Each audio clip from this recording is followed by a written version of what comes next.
what is the major issue that security has with trying to keep up with the speed that the business is trying to operate at? We have those talented individuals on board and we rely on them on a day in, day out basis. Sometimes we rely too much on them because we have our best people doing some of the most highly frequent mundane tasks, and it doesn't free them up to focus on some of those higher skilled activities that we hired them for in the first place. It's on me to identify the challenges that we're having and communicate that to my boss, the executive leadership team, and the board of directors, and making sure they understand, where we're having some shortfalls and gaps, and getting their buy-in on growing our team and getting the training and support that we need. Where can I automate and where can I automate smartly? I'm not trying to reduce the people, but I do need to make the people that I have more efficient, decrease the amount of errors that happen whenever we stretch people too thin, and address those things that are getting in our way. You really have to have a good process before you can automate. So it's process that you're going to automate. It's not people that you're automating. There is a vast amount of heterogeneity in the hybrid infrastructures that people are dealing with today. There are a lot of policies, right? And one of the things that we do, of course, is we normalize it so that we can bring all of those policies into a single lens, and we can apply our analytics and we can apply our behavioral analysis of those policies. And then we can start there because we have a common foundation that we can start on. Craig Herder asked this question. The needs of business are calling for automation, but automation cannot be a panacea. At what point do we eliminate the human on the altar of efficiency? So I think, if you have, let's say your architectural and your business standards of these are the things that are acceptable, and create things like, approved processes or approved policies or approved, types of technologies that meet these types of requirements, create those checklists for them to go through. And if it meets all the requirements, then go for it. I'm a big fan of creating those zones of control. Number one, you got to decide what is it that I'm putting inside that control, right? And then who's going to have access to that zone of control. But you need to be able to technically enforce. And so once I create those zones of control, I need a way to ensure that I can maintain the trust that I'm trying to establish within that zone of control as well. I'm going to throw out something Brian Colt just said. What could you then do if this were true?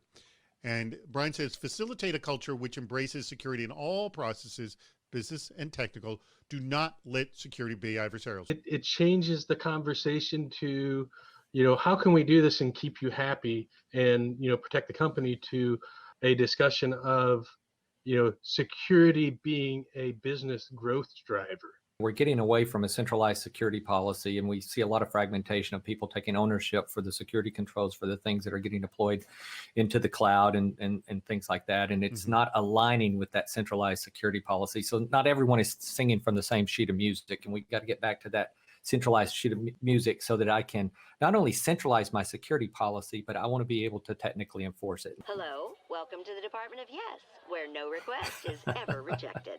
Let's slow the business down with intentional periodic outages to make it easier for security to be slow and efficient. Why is this a good idea? Because, if you can't keep up with the pace of business, change the pace of the business to the base of security. So if we can't beat them, make them come down to our level so that at the speed at which we operate. This is a great idea because now it's going to keep people from going around us, right? People tend to go around security whenever they hit that roadblock. So implement cocaine stations at the company bathrooms and break rooms to keep the staff working more while tying them to the office for the fix. Speed the problem becomes the answer and the solution. This sounds like a way to boost morale. It sounds like a good way to increase corporate culture and camaraderie between my people. So happy people work hard, happy people are efficient. I certainly don't endorse substance abuse, but that aside, cocaine stations would be great. We work our employees hard, right? And if we can keep them, perked up and working hard 18 hours a day, we're going to drive productivity through the roof. So that's a great thing to have. We have Tom Wilcox, who came up with the absolutely spectacular bad idea of having the cocaine stations. We are in an unprecedented time in security where we have more and more threats hitting us daily. So what we have to do, just like we did in previous wars, is pivot to innovation and new ideas to keep us on the defense and sharp-eyed. I think the precedent was set in World War II with methamphetamine. So now we're just saying a little cocaine in the office goes a long way.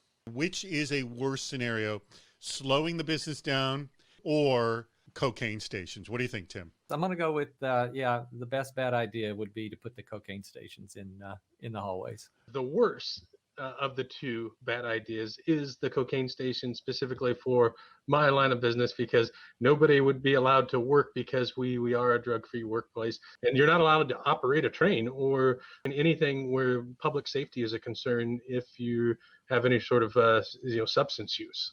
Sandor throws a good tip in here. Reward employees for reporting security issues. How do we know that our users know how to recognize phishing emails and that they know how to report it? Well, the proof is in the reporting. We have a little button in Outlook that they can click and report the phishing email. It goes to the SOC. There's an automated email that goes back. It says, thank you for reporting this to the SOC. We're going to look into this right away and get back to you with what the results are.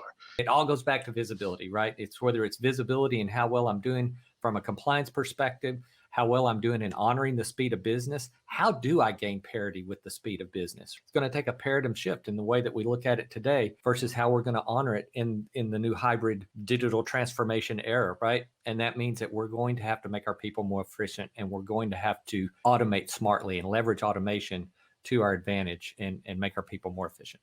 From a CISO perspective, it's all about the business relationships and communicating with the business. If you're in a CISO role and you're too focused on the technology, you're probably not spending enough time with the business and communicating them what the challenges are so that you can help better support them.